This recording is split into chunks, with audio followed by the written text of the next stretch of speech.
It's Whiskey Wednesday, the podcast where we pull a topic chosen by our listeners out of a hat. Considering that we don't have any listeners yet, me and Paul have went ahead and thrown some topics in there. Yeah. And Well, so, we're listeners of the podcast. shh. Anyways, we're going to pull a topic out of this hat, and then we're going to filter it through our attempt at a Christian worldview.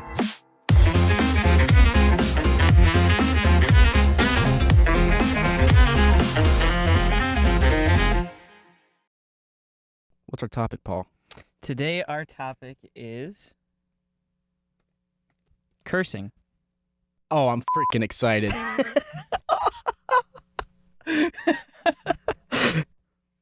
All right. Cursing.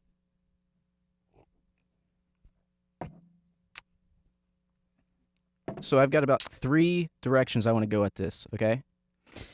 Yeah, there's a lot. I've got a lot of thoughts. So I'll start with the first way, and then I'll let you talk, Sweet. and then I'm going to steal the conversation again. And then I'll just pour your whiskey out. All right, we'll share time. I want to read you a verse. It's by, they think it's Paul. It's probably Paul. Good guy. So here we go. We got Philippians 3:8. Okay. Indeed, I count everything as loss because of the surpassing worth of knowing Christ Jesus my Lord. For his sake, I have suffered the loss of all things and count them as shit, in order that I may gain Christ. Dang! Which translation is that? My translation. But no, it's not. The Trader translation? It's the TTV. The TPV. So there's oftentimes we go to Paul for reasons why we shouldn't cuss, right? Yeah. If we're translating that word that word's usually rubbish there, but if we're being true to the Greek, it's gonna be more like the shit word. That's what I actually have seen that in a lot of places where they talk about the gravity of the word that he used there. Yeah. So maybe Paul's teaching us something about cursing there, or cussing. Let's say cussing. Cussing's better. Yeah. Swear words. Not even swears. Ugh. What is the right bad words?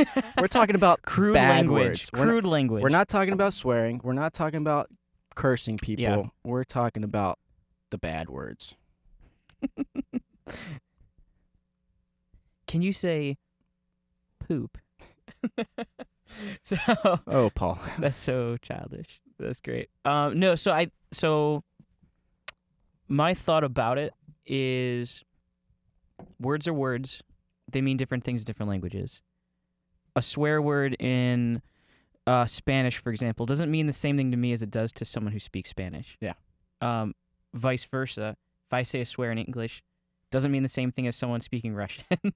Because those words have no meaning. So I think there are certain words that we've linguists and culture has determined, like, okay, these are attention grabbers. Yeah. These are words that carry more gravity, more, I guess just they draw people's attention more. Yeah. They catch you off guard. And I think that those, in and of themselves, this is my personal belief, I believe in and of themselves, they're not bad. I think there's a time and place to use those. The bad words aren't bad? Not all the time. Well, in the sense, like, yes, they are bad, but there's a reason they're bad. And it's how do you use those in language. But where I would say the bad words are bad is your motivation behind using them. Mm-hmm. And I think those words are typically used of bad things from bad motivations. Yeah. So, yeah, to summarize what you're saying and kind of add to that, I would say, one, intent matters. Mm-hmm. And then also, I think what we learn from Paul here is when we do use the bad words, we should be very intentional with them. Yes. That they serve a purpose. Mm-hmm. Don't be so flippant with your usage of them so they can hold that. They call it the shock factor, you know? Yeah. A lot of times Christians will throw out a cuss word because they want to get a little shock out of their Christian friends, right? Yeah. Well, in order for them to true. keep our shock factor, then we have to use them sparingly, right? Yeah. I think even another example of that is, in contrast, words that are good words, like the word awesome. You know, it's like awe-inspiring. Yeah. When we say God is awesome, that doesn't really mean much now, because we've overused that word so much that it doesn't carry the same gravity it used to. I've had this conversation with my papaw all the time. He's like, God is the only thing that's awesome. Yeah.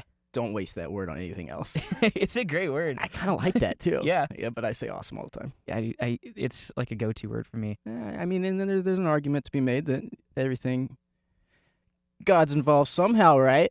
I thought you were gonna make a Lego Movie reference there.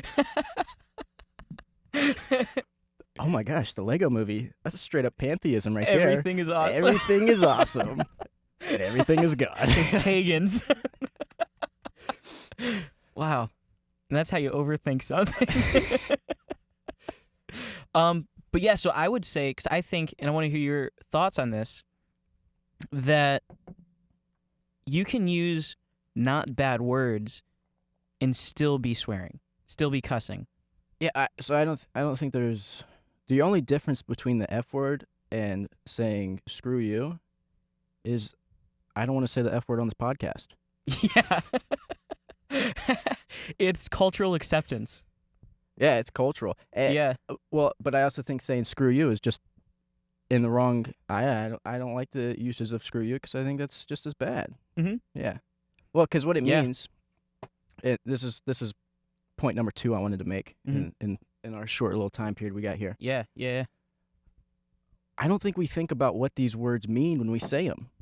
So for example, if I were to say to you, go to hell, Mm-hmm. what am I saying there? I'm saying I want you to go to a worse place than you already are. Yeah. Is that Christianly? Doesn't seem like. And well, let's go back to But- screw you Yeah. and pretend like we said F you. Mm-hmm. Which I don't want this to be an explicit podcast because I want people to feel like they can watch with their kids. Just skip ahead. Give your kids some scotch and join us for the podcast. Don't read Philippians with your kids. that dirty Bible. Well, I mean, there's even, it depends on your translation as well, but there's even in Proverbs where Solomon uses the word stupid, which is like, it's not the same gravity as that word, but it's kind of funny. Where he's like, he's just calling something stupid. Yeah. Like, it seems very juvenile in that sense. Yeah.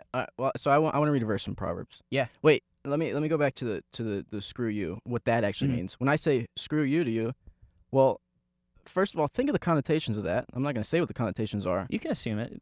but that is a power. Mm-hmm. It's I want to overpower you. I want to abuse you. Yeah. Basically, I want to take advantage of you, and it Yeah. doesn't have to be. It's a way of exercising dominance. That's the word. Yeah. I want to show dominance over you. Yeah. Or I think I am dominant over you. Yes. Anyways, so think of them. Think of how you're using these words. It's not the word themselves. It's the intent. Yeah, I agree. So which leads me to Proverbs, and then I'm also going to read something from Ephesians because we start with Paul. Keep Paul in there. I mean. Anyways, Proverbs 15:4. I'm reading from the NRSV. That's my translation of choice. A gentle tongue is a tree of life. So, how you use words, how you use cuss words, is it bringing life? Can you use cuss words to bring life? I think there are ways you can use cuss words to bring life. Yeah, I agree with that. And so Paul says, or the writer of Ephesians, let no evil talk come out of your mouths, but only what is useful for building up. So, can you use cuss words to edify? Oh, I think so. Especially if you give it that shock factor. Mm-hmm. Like sometimes you need to get told, get your shit together. Mm-hmm.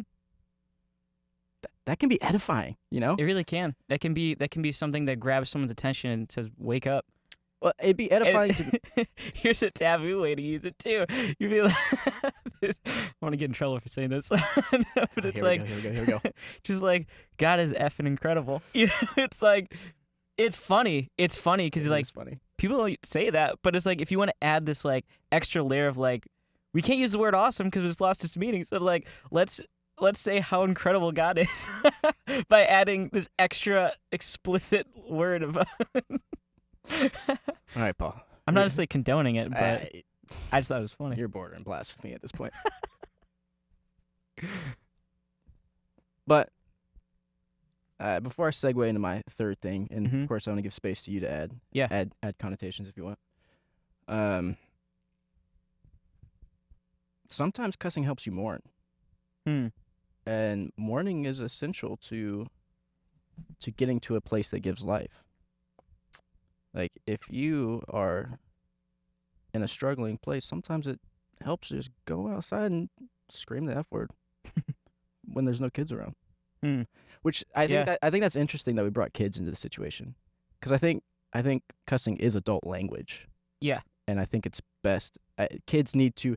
Well, you remember when you were Unless- a young lad, and Yeah. all the kids were just going around saying all these cuss words. And it's like Oh yeah. I was never that kid. I thought if I cussed, I'd go to hell like instantly. I was in the same boat. So Yeah. I never did it. But all these other kids were doing it all the time, and it was just like, dude, calm down. Yeah. Don't need to use those words all the time.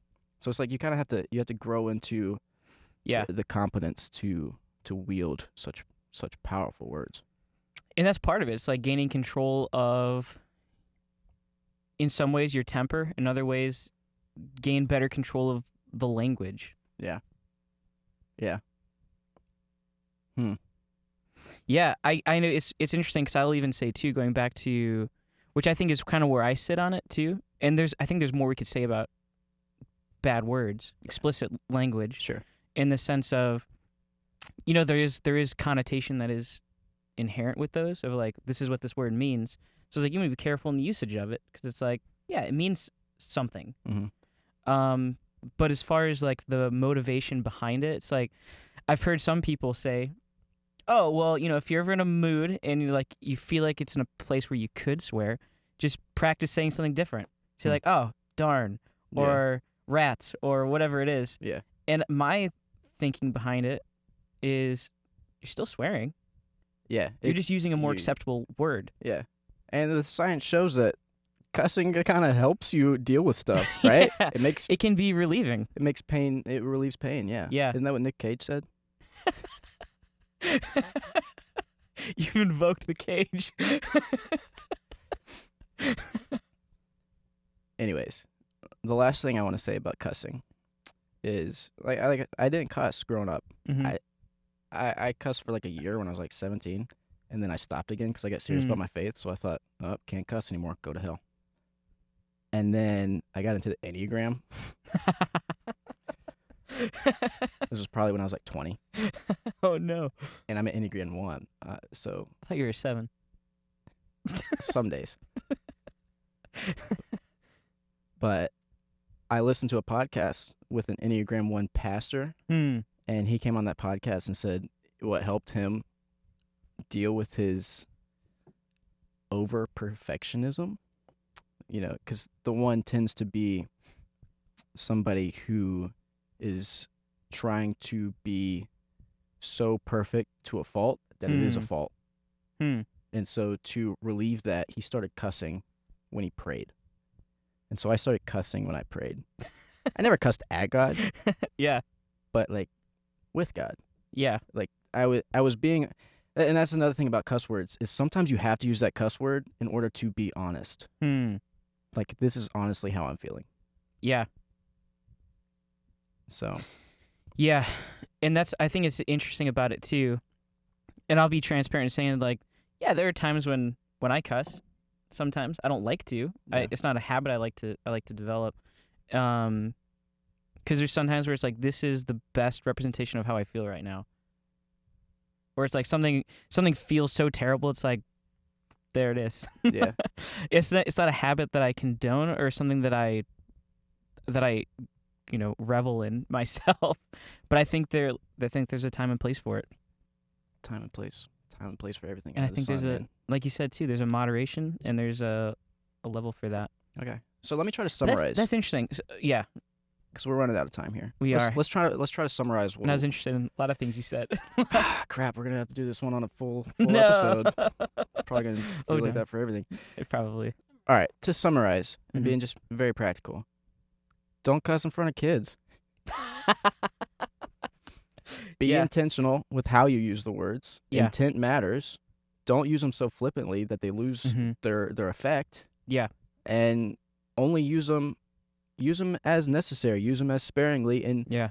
and do use them when that's what it takes to be honest. Mm-hmm. There's a taboo around them, and let's keep it. What? As far as the like you said, the gravity of the words. Yeah. Keep the gravity. Yeah. Yeah. Okay. I'm cool with that. Yeah, me too. All right. Thanks for watching, guys. We'll catch you in the next one.